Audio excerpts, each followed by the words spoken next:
there are some really awesome band directors that nobody knows of because they're in their own little neck of the woods and they're burning the house down and doing a great job. If your program is strong, if you're doing the best you can, that's success.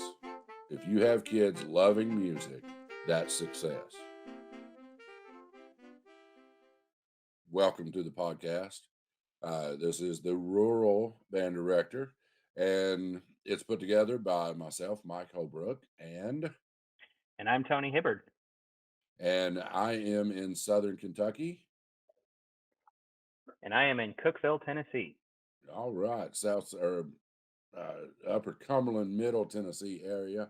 And we wanted to put this podcast together because there are numerous podcasts out there for band directors, but I've not found one yet. And Tony, correct me if you know one.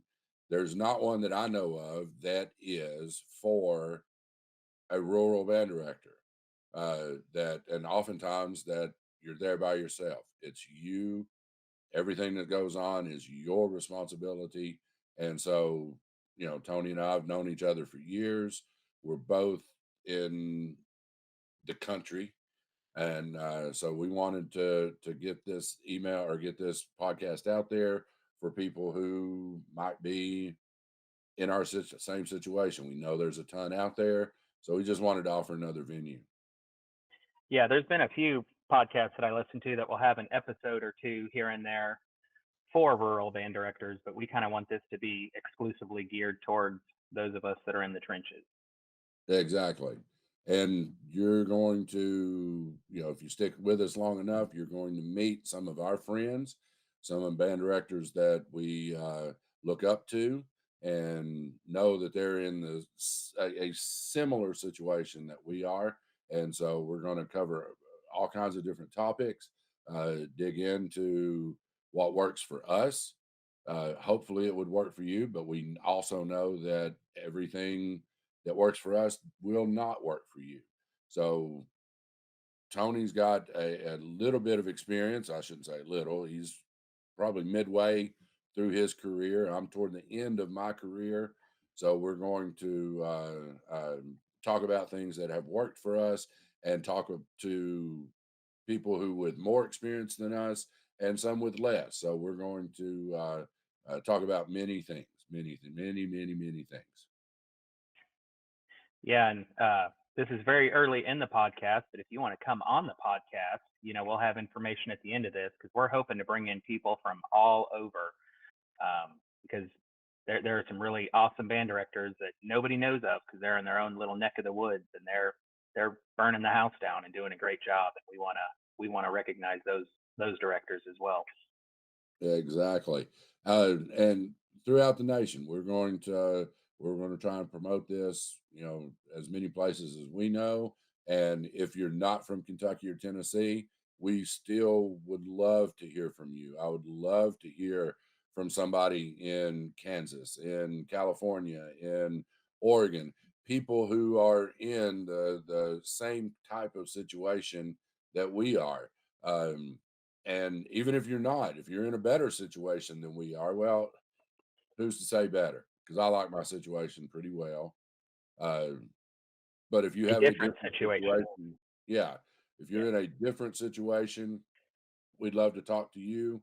Um, know what's going on with you, what's going on personally, professionally, and maybe not too personally, but professionally, and how you handle different situations and come up with different ideas. We're going to talk about the different programs that we offer.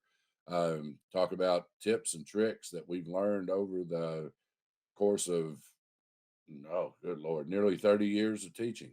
And so there's many things that we're going to try to talk to. And I I want to do this mainly to steal ideas from somebody else. That's all band directing is. Definitely. There's not much that I've come up with on my own. I've Yeah. I I do feel confident that I've come up with a few little things, but most of it, nope. Yeah. How many years have you taught, Mike? This is year 27 for me. This is year 13. So together, 40 years of teaching experience. Yeah, So hopefully something has gone right in that time. hopefully. And what we want, or what me personally, I want people to understand is